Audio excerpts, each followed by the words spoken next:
OK, bonne semaine à tout le monde. Alors, cette semaine, on est de retour à l'indice tardif, marché immobilier à Montréal. Qu'est-ce qui se passe de la semaine du 18 au 24 mai 2026? C'est un marché quand même assez particulier, alors on saute là-dedans. Mon nom est David Tardif et je suis fondateur de Endurance Groupe Immobilier. Chaque semaine, j'analyse les données réelles du marché immobilier pour voir au-delà des manchettes puis comprendre vraiment ce qui se passe véritablement sur le terrain pour les courtiers et ce que ça signifie pour les vendeurs et les acheteurs, évidemment. Cette semaine, plusieurs tendances qui méritent notre attention. Les ventes de copropriétés continuent de reculer de façon importante. Les maisons unifamiliales ralentissent aussi, puis ça, on le voit depuis 3 semaines, ça ralentit. Les plex, ça demeure relativement stable, mais un peu moins de tension que les derniers mois. Les expirations, eux, augmentent dans plusieurs catégories, puis Rosemont continue de dominer le marché des immeubles à revenus. Ça a été assez soutenu comme demande dans Rosemont cette année. Alors, on regarde ensemble les chiffres, ce que ça donne. Copropriété. 179 copropriétés ont changé de main la semaine dernière sur l'île de Montréal contre 214 pour la même période l'an passé. Ça représente une baisse de 16%, donc oui, ça a diminué quand même pas mal. Pendant ce temps-là, il y a eu 409 nouvelles inscriptions qui se sont mises sur le marché et 55 qui ont expiré, donc qui n'ont pas trouvé preneur. Quand les nouvelles inscriptions augmentent et les ventes diminuent, ça signifie généralement qu'il y a plus de compétition entre vendeurs. Comme dans une épicerie, plus on met des choses sur les tablettes et s'ils sortent moins rapidement, ultimement, on va avoir besoin de faire un peu de facing puis aller dans le rack à aubaine. Ça risque d'en venir à ça, malheureusement, dans la copropriété dans les prochains mois.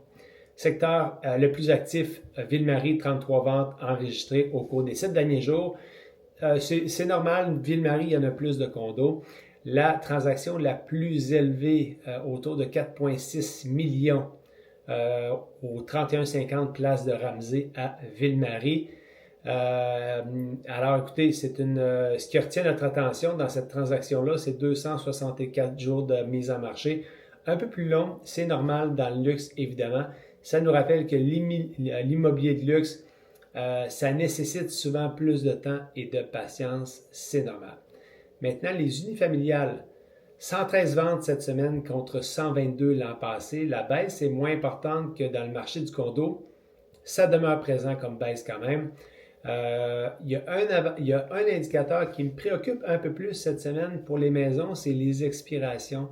23 maisons qui ont expiré cette semaine comparativement à 11 l'an dernier pour la même période.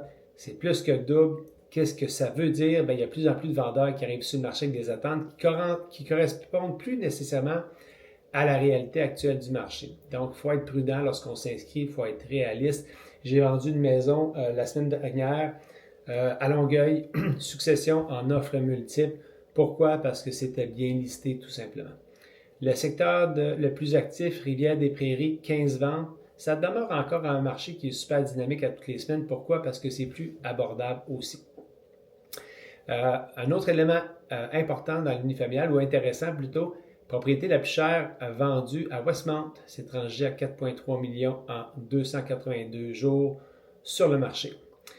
Duplex, triplex et les plex en général, ça demeure quand même assez résilient comme marché.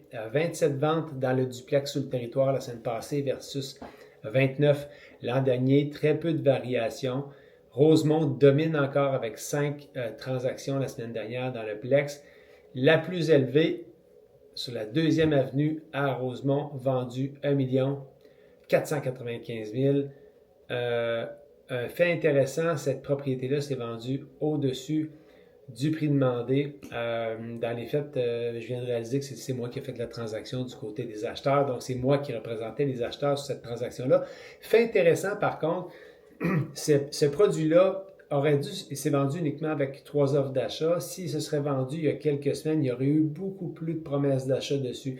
Donc, un peu moins vigoureux. À ma grande surprise, lorsqu'on est allé visiter avec les clients, mes clients n'étaient pas disponibles. On a visité en FaceTime. Les gens avaient déjà perdu 3 propriétés en offres d'achat multiples dans la dernière année. Donc, quand ils ont vu celle-ci, ils ont offert un peu plus agressivement, des délais un peu plus courts. Ça a fonctionné. mais à ma grande surprise, ils n'ont pas été aussi sous compétition que les dernières semaines. Au niveau du triplex, 23 ventes contre 28 l'an dernier. Rosemont toujours domine avec 5 transactions. Les 4 logements, 9 ventes versus 6 l'an dernier. On parle toujours du territoire de Montréal. C'est une des catégories pour les 4plex qui progressent. On va faire attention par contre dans le 4plex. C'est les 4plex actuellement, il y a deux choses. Soit que tu achètes un 4plex, il y a des très bons revenus, donc les investisseurs pourraient être au rendez-vous. Sinon, le 4plex devient intéressant pour les propriétaires occupants où il y a une occupation disponible. Quand tu n'as pas d'occupation disponible dans un 4plex et les revenus sont ordinaires, ils traînent sur le marché actuellement. Au niveau du multilogement, 5 logements et plus, 6 ventes cette semaine contre 10 l'an passé. Le ralentissement est réel. Les gens sont un peu plus frileux, regardent beaucoup plus les ratios, achètent de façon vraiment très cartésienne et non pas émotive. Il y a des indicateurs qui demeurent quand même encourageants. On était sur un MRB la semaine dernière de 18,07, prix moyen par porte 195 000. Secteur le plus actif, Villeray, avec 2 transactions enregistrées cette semaine. Et la transaction la plus importante conclue à Rosemont pour 4,24 millions de dollars après plus de 300 jours sur le marché. Donc, transaction assez importante. Encore une fois, la patience demeure une qualité essentielle pour les propriétaires d'immeubles à revenus, évidemment. Si les revenus sont là et si l'état général est là, ça va marcher. Qu'est-ce que ça veut dire tout ça? Qu'est-ce qu'on peut retenir cette semaine? Premièrement, le marché immobilier ralentit progressivement. Je lisais le rapport de marché de la PSIC la semaine passée, on est à moins 7 %. Pas dramatique, pas un crash, mais clairement moins d'euphorie qu'au cours des dernières années. Ça joue moins du coude, beaucoup moins du coude que les derniers mois aussi. Deuxièmement, l'inventaire augmente dans plusieurs segments. Les vendeurs doivent être plus stratégiques que jamais. Troisièmement, les propriétés bien positionnées continuent de se vendre bien évidemment, mais les erreurs de prix sont désormais vraiment pénalisées davantage. Les quartiers centraux, Ville-Marie, Rosemont, Villeray, le sud-ouest, continuent de démontrer une belle résilience actuellement. Alors oui, ça continue d'aller assez bien pour ça. N'hésitez pas, je suis David Tardif. Si vous souhaitez suivre l'évolution du marché immobilier à Montréal avec des données réelles, connectées en temps réel et pas des opinions, abonnez-vous à la chaîne. Allez visiter le site web Endurance Immobilier dans la section blog pour le moment, mais la page indice va sortir dans quelques semaines. Chaque semaine, je publie l'indice tardif avec des statistiques les plus importantes du marché à Montréal. Si vous souhaitez connaître la valeur de votre propriété, discuter de votre projet, visitez enduranceimmobilier.com. On se retrouve la semaine prochaine pour un nouvel indice tardif. À bientôt, bye!